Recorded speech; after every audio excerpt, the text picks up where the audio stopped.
तो hey guys, welcome back again in Edugrown. I hope आप सब लोग अच्छे और सेफ होंगे। मैं हूं आशीष सिंह, आपका फिजिक्स टीचर। तो यार, chapter number 2 electrostatic potential and capacitor का हमने प्रीवियसली काफी सारे टॉपिक डिस्कस कर लिया है और आज हम लोग एक नया टॉपिक डिस्कस करने जा रहे हैं, that is capacitance of a spherical conductor और कैपेसिटर। ठीक है, तो प्रीवियसली हमने कैपेसिटर क्या होता है, उसका कैपेसिटेंस क्या होता है और कैपेसिटेंस का फॉर्मूला भी हमने सीखा था। क्या था कैपेसिटेंस का? किसी की भी कैपेसिटर का कैपेसिटेंस का फॉर्मूला क्या था? It is charge upon voltage. ये फॉर्मूला बहुत इंपॉर्टेंट है कैपेसिटर वाले टॉपिक में, तो भैया इस फॉर्मूले को ध्यान से रखिए, याद करके रख लीजिए। ठीक है भाई, चलिए अभी क्या हमने टाइप्स ऑफ कैपेसिटर पढ़ा था। टाइप्स ऑफ कैपेसिटर में क्या था कि भाई स्फेरिकल कैपेसिटर था, पैरेलल प्लेट कैपेसिटर था, सिलिंड्रिकल कैपेसिटर था। ठीक है, तो हमारे सिलेबस में ना एक तो पैरेलल प्लेट कैपेसिटर का डेरिवेशन वगैरह है और एक स्फेरिकल का है। तो स्फेरिकल का हम लोग अभी डेरिवेशन करने जा रहे हैं, इसमें कितना कैपेसिटेंस होगा वो निकालना है। तो capacitance of spherical conductor, capacitance निकालना है किसका? स्फेरिकल कंडक्टर का या स्फेरिकल कैपेसिटर का। ठीक है, तो लेट अस अज्यूम हमने एक कैपेसिटर ले लिया जो कि स्फेरिकल फॉर्म में, तो भाई कंडक्टर है तो चार्ज कहां पे होगा? सारे सरफेस पे होंगे। अच्छा, स्फेरिकल का रेडियस क्या हो गया? आर हो गया। तो इसका कैपेसिटेंस निकालना है, तो कैपेसिटेंस का फॉर्मूला बेटा क्या होता है? चार्ज अपॉन वोल्टेज होता है। ठीक है, और ये बताना जरा किसी कंडक्टर के सरफेस पे वोल्टेज कितना हो जाएगा?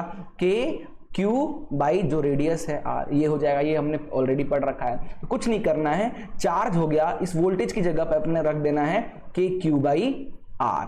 Q से Q कैंसिल हो गया, ये कितना R ऊपर चला जाएगा, R बाई K हो जाएगा। अच्छा ठीक है सर, तो C is equal to R, K को क्या लिखते हैं अपन? 1 बाई 4 पाई इप्सिलॉन नॉट। ठीक है भाई, ये ऊपर जाएगा तो क्या हो जाएगा? C is equal to 4 pi epsilon naught R। ठीक है, हो गया, याद है? तो देखो भाई, कभी कभी ना क्वेश्चन भी आता है, इस पे कुछ क्वेश्चंस भी पूछे जाते हैं, एग्जाम में घुमाकर क्वेश्चन आता है कि शो दैट कि एक आइसोलेटेड स्फेरिकल कंडक्टर है जिसका जो कैपेसिटेंस होता है is directly proportional to radius of that conductor. Show करो, ये चीज को बोलता है शो करके दिखाओ ये चीज को। तो वो बात इसी कर रहा है, इसी क्वेश्चन का, इसी डेरिवेशन की बात कर रहा है। तो कभी इस तरीके से ट्विस्ट करके क्वेश्चन दिया जाता है कि शो करो, तो भाई डेरिवेशन दिखा दिया, C is equal to 4 pi epsilon naught R। यहाँ पे देखो 4 भी कांस्टेंट है, पाई भी कांस्टेंट है, इप्सिलॉन नॉट की वैल्यू भी कांस्टेंट है, देयरफॉर क्या है? C is directly proportional to radius of spherical conductor. ठीक है, तो ये आपको कई बार एग्जाम में ट्विस्ट करके क्वेश्चन देते हैं, तो इस तरह यही डेरिवेशन डायग्राम बना के कर देना, काम खत्म। ठीक है भाई, चलिए, तो ये एक इंपॉर्टेंट फॉर्मूला है 4 pi epsilon naught R, that is capacitance of spherical conductor. ठीक है यार, कैपेसिटर। चलिए स्टार्ट करते हैं। इस टॉपिक के कुछ क्वेश्चंस है यार, बड़े दिन बाद क्वेश्चन आया, बहुत टॉपिक थ्योरी चल रहा था, फाइनली क्वेश्चन आया हमारा। ठीक है, क्वेश्चन कह रहा है कि assuming the earth to be spherical conductor of radius इतना, अर्थ को एज ए स्फेरिकल कंडक्टर मान के चलिए जिसका रेडियस दे रखा है। ठीक है, जिसका रेडियस कितना दे रखा है? दैट इज 6400 किलोमीटर में दे रखा है। कैलकुलेट इट्स कैपेसिटेंस, कैपेसिटेंस बोल रहा है, कैपेसिटेंस निकाल के बताइए कितना होगा।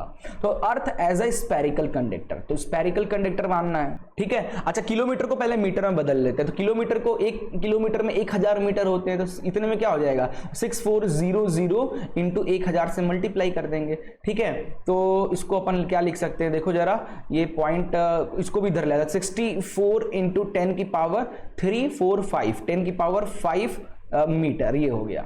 डन। अब कैपेसिटर निकालना है। अब वो किसका, कैसा है हमारा अर्थ, कैसा है? स्फेरिकल, यानी स्फेरिकल कंडक्टर का या स्फेरिकल कैपेसिटर का क्या कह रहा है कि भाई कैपेसिटेंस निकाल के बताइए, अगर उसका रेडियस कितना है, इतना है तो भाई कैपेसिटेंस, स्फेरिकल कैपेसिटेंस का, कैपेसिटर का कैपेसिटेंस कितना होता है? अभी हमने पढ़ा 4 पाई इप्सिलॉन नॉट R। जल्दी जल्दी वैल्यू रख देते हैं। ठीक है, जल्दी जल्दी वैल्यू यहां पे चिपका देते हैं। तो जरा ये बताइए, एक K की वैल्यू क्या लिखते हैं अपन? K क्या होता है? 1 बाई 4 पाई इप्सिलॉन नॉट होता है। ठीक है, इसकी वैल्यू होती है 9 इंटू 10 की पावर 9। ठीक है, तो 4 पाई इप्सिलॉन नॉट की वैल्यू क्या हो जाएगी? 1 अपॉन 9 इंटू 10 की पावर 9 लिख सकते हैं ना बेटा, ऐसा कोई दिक्कत तो नहीं है। ये ऐसा इसलिए कर रहे हैं ताकि कैलकुलेशन थोड़ा इजी हो जाए, नहीं तो 4 रखो पाई की वैल्यू, इप्सिलॉन नॉट की वैल्यू, फिर कैलकुलेशन में दिक्कत होगी। तो 4 पाई इप्सिलॉन नॉट की जगह पे मैं रख देता हूं 1 अपॉन 9 इंटू 10 की पावर 9, और इंटू रेडियस कितना है? 64 इंटू 10 की पावर 5। तो इससे ये निपट गया 4, इसको इससे डिवाइड करो, कितना आ रहा है कैपेसिटेंस? देखो जरा, 711 के आसपास आएगा। ठीक है, 711 के आसपास आएगा। 7.11 इंटू 10 की पावर -4 फेराड के आसपास आएगा। इसको आप लिख सकते हो, 2 जीरो इधर गया, 6, तो यह आ जाएगा 711 माइक्रो फेराड। इसको ऐसा भी तो लिख सकते हैं, ठीक है। माइक्रो फेराड क्या होता है भाई, 10 की पावर -6 होता है माइक्रो। डन, ठीक है। चलिए आगे चलते हैं। नेक्स्ट क्वेश्चन देखिए, बहुत प्यारा क्वेश्चन है। कह रहा है that 27 spherical drop of radius 3 mm carrying 10 की power -12 coulomb of charges are combined to form a single drop. Single drop बन रहा है, मतलब क्या है, 27 छोटे छोटे क्या है, काहे के ड्रॉप है, spherical drop of 27 spherical drop of radius इतना कैरिंग अ चार्ज, पता नहीं किस चीज का ड्रॉप है, वाटर का है, ऑयल का है, किसका है पता नहीं। तो भाई ये 27 ड्रॉप्स जो है ना, ये 27 ड्रॉप्स जो है आपस में मिलकर ये क्या बना रहे हैं, एक बिग ड्रॉप बना रहे हैं, ठीक है। अच्छा, ये 27 ड्रॉप जो है ना, इस सबका रेडियस कितना है, मतलब इस सिंगल का 3 mm, इनका रेडियस कितना है, स्मॉल आर ले लेते हैं, 3 mm रेडियस है, ठीक है। और एंड कैरिंग 10 की पावर -12 कूलम ऑफ चार्ज, और चार्ज कितना कैरी कर रहे हैं, एक चार्ज कितना कैरी कर रहा है भाई, कितना चार्ज कैरी कर रहा है, इट इज 10 की पावर -12 कूलम चार्ज कैरी कर रहा है एक ड्रॉप, ठीक है। आई कह रहा है to combined form a single drop बन रहा है। Find the capacitance and the potential of the bigger drop. Bigger drop का कैपेसिटेंस की वैल्यू भी निकालिए और बिगर ड्रॉप का पोटेंशियल भी निकालिए। बिगर ड्रॉप का रेडियस को आर, कैपिटल आर ले लेते हैं, जिसके बारे में कोई भी आइडिया हमें नहीं है। ओहो, कैसे निकाले, जरा दिमाग लगाओ, कैसे निकाले भाई। यही ड्रॉप्स आपस में मिलकर एक बड़े ड्रॉप बन रहे हैं, तो अपन यहाँ पे वॉल्यूम कंजर्वेशन का यूज कर सकते हैं क्या, बिल्कुल कर सकते हैं। तो वॉल्यूम कंजर्वेशन का यूज कर लेते हैं। वॉल्यूम कंजर्वेशन मतलब इधर का जो वॉल्यूम है, मतलब 27 particles into volume of 1 particle कितना हो जाएगा, 4/3 पाई स्मॉल आर का क्यूब इज इक्वल टू, अच्छा बड़े वाले का वॉल्यूम कितना हो जाएगा, 4/3 पाई कैपिटल आर का क्यूब। तो 4/3 पाई कट गया, ठीक है। यहां पे आ गया 27 R cube is equal to R capital R का क्यूब, ठीक है। तो ये कितने, इसको कैसे लिख सकते हो, 3r का क्यूब ऐसा लिख सकते हो, कोई दिक्कत, r का क्यूब कैंसिल हो गया, यहाँ पे क्यूब कैंसिल हो गया, तो कैपिटल R की वैल्यू कितनी आ गई, 3r के आसपास, ठीक है। अब हम लोग इसको डब्बे में पैक कर लेते हैं। स्पेस है क्या, हाँ बिल्कुल स्पेस तो है हमारे पास, कंप्यूटर में स्पेस है। तो R तो हमारा मतलब बड़े वाले ड्रॉप का रेडियस हमारा निकल गया। अब हमको कैपेसिटर निकाला। अब ये ड्रॉप कैसा है, बेटा स्पेरिकल ड्रॉप है। तो स्पेरिकल ड्रॉप का कैपेसिटेंस का फॉर्मूला क्या होता है, 4πε0 R, यही तो होता है, ठीक है। तो जरा चिपकाते हैं हम लोग फॉर्मूले में, C is equal to 4πε0 R, ठीक है। तो यहाँ पे इसको क्या लिख सकते हैं, 4πε0 को लिख सकते हैं 1/9 इंटू 10 की पावर 9, और R कितना है भाई, R हमारा कितना आया, 3R के बराबर आया, ठीक है। तो 3 और R, स्मॉल r की वैल्यू कितनी है, जरा देखो, 3 mm दे रहा, 3 mm का लिख सकते हैं 3 इंटू 10 की पावर -3 मीटर लिख सकते हैं, मीटर में कन्वर्ट करना होगा, सेंटीमीटर था तो -2, mm है तो -3, तो यहाँ पे लिख लेते हैं 3 इंटू 10 की पावर -3, ये आ गया, ठीक है। ये 3 जो 9 हो जाएगा और ये पूरा निपट गया, ठीक है। और ये -3 नीचे आ जाएगा तो 9, 10, 11, 12 हो जाएगा। सी फिर ऊपर जाएगा तो 10 की पावर 12 फेराड, ये हो जाएगा कैपेसिटेंस का फॉर्मूला, ठीक है।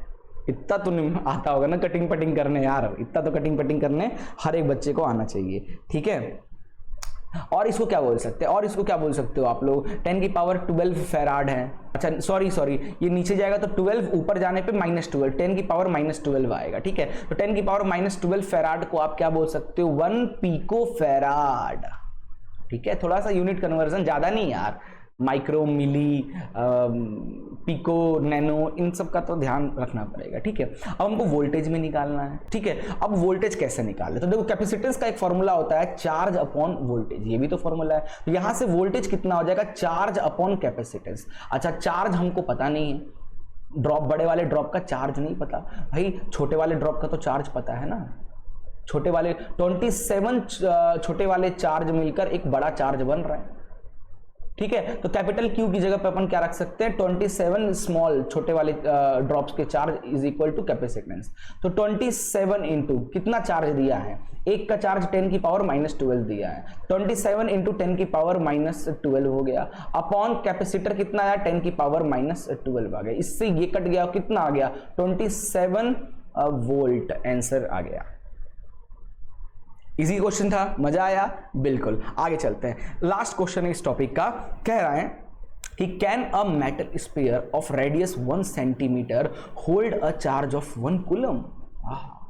अच्छा क्वेश्चन है, कह रहा है कि एक मेटल स्फीयर ले लीजिए। तो ये मैंने एक मेटल का स्फीयर ले लिया, ठीक है, जिसका रेडियस कितना दे रखा है, रेडियस दे रखा कितना, r is equal to 1 centimetre radius दे रखा है। Hold a charge of 1 coulomb, charge कितना होल्ड कर रहा है 1। अच्छा पूछ रहा है कैन अ मेटल, क्या ये 1 कूलम चार्ज को होल्ड कर पाएगा या नहीं कर पाएगा, क्वेश्चन मार्क है कि क्या ये स्पेरिकल जो भी है मेटल स्फीयर है, क्या ये 1 कूलम के चार्ज को अपने अंदर होल्ड कर पाएगा या नहीं कर पाएगा, ये भाई क्वेश्चन मार्क है।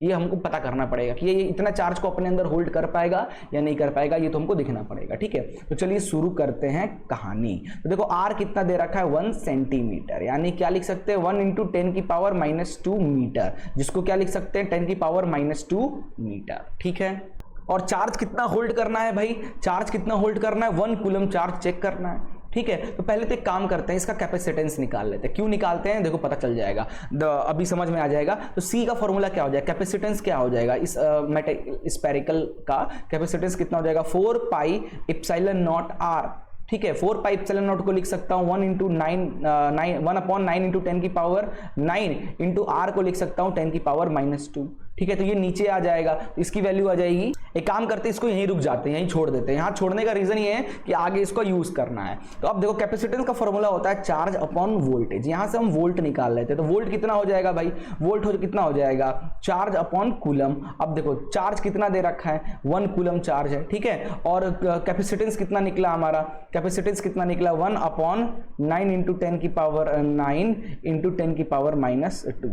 ये कितना हो जाएगा, देखो ये 9 इंटू 10 की पावर 9 ऊपर चला जाएगा और नीचे में आ जाएगा 10 की पावर -2। तो ये दो कितना आ गया 9 इंटू ये माइनस है ऊपर जाएगा 10 9 10 11 10 की पावर 11 क्या है वोल्ट निकाल रहे हैं 11 वोल्ट। बाप रे 9 इंटू 10 की पावर 11 वोल्ट।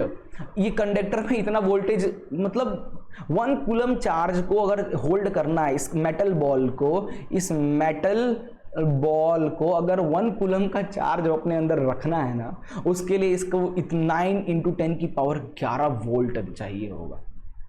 अब इतने छोटे से 1 सेंटीमीटर का बॉल कितना छोटा होता है, उसको 9 इंटू 10 की पावर -11 नहीं है बेटा, 9 इंटू 10 की पावर 11 1 10 10 100 1000 10,000 लाख 10 लाख करोड़ 10 करोड़ आप पता नहीं कितना, मतलब इतना ज्यादा वोल्टेज अगर किसी छोटे से स्फेरिकल बॉल को दोगे ना, उसके चार्ज पार्टिकल ना आयोनाइज होकर बाहर निकलने लग जाएंगे। जब चार्ज ही बाहर निकलने लग गए हैं तो क्या ये 1 कूलम चार्ज को होल्ड कर पाएगा, नहीं कर पाएगा। यही राइटअप में मैं आपके लिए यहां लिख के रखा हूं। देखो कह रहा है कि देयरफॉर, ठीक है, देखो अपना वोल्टेज कितना आ गया 9 इंटू 10 की पावर 11 वोल्ट, जो कि बहुत ज्यादा है बेटा। एक 1 रेडियस 1 सेंटीमीटर बॉल के लिए बहुत ज्यादा है, बहुत ज्यादा है भाई इतना voltage to hold 1 coulomb charge.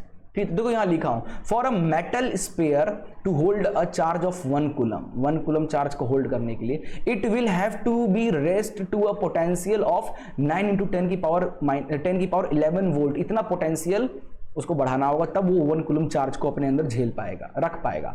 But even before such a high potential is reach the surrounding air become ionise. आसपास के एयर क्या होंगे, आयोनाइज्ड हो जाएंगे and the charge leak to the surrounding. जो स्पेयर के अंदर से चार्ज लीक होने लग जाएगा, तब चार्ज लीक होने लग जाएगा तो फिर बचाएगा क्या, therefore the given metal sphere will not be able to hold a charge of 1 coulomb.